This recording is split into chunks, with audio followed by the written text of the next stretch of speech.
កូននេះឪពុកបើកូនរងចាំនៅអ្វីមួយកូនត្រូវមានចិត្តត្រជាក់ជាប្រក្រតីកូនត្រូវជាមនុស្សចេះអត់ធន់រងចាំបានដោយមិនអន្ទះសាមិនមានមនុស្សណាក្នុងโลกនេះដែលមិនធ្លាប់រងចាំនោះឡើយព្រោះការរងចាំជាសន្តាននៃចិត្តរបស់មនុស្សគ្រប់គ្នាតែសូមឲ្យកូនពូកែក្នុងការរងចាំកូនត្រូវរករបស់ណាដែលមានប្រយោជន៍ដល់ជីវិតធ្វើកំដរក្នុងរវាងការរងចាំនោះទៅដូចជាការអានសៀវភៅឬការសរសេរអត្ថបទកំណាព្យជាដើមកុំទំនេរក្នុងកិច្ចការព្រោះថាពេលវេលាមិនសម្បូរឡើយកូនអ្នកឪពុកចូលកូនដឹងទុកជាមុនចុះថារបស់4យ៉ាងជារបស់សុំបានដោយលំបាកជារបស់ដែលមិនងាយសូមបានតាមបំណងឡើយគឺ1សូមមាសប្រាក់ទ្រព្យសម្បត្តិ2សូមយសនិងបរិវារ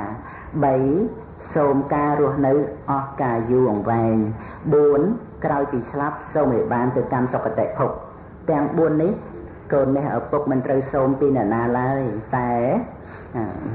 ត្រូវតែធ្វើយកដោយខ្លួនឯង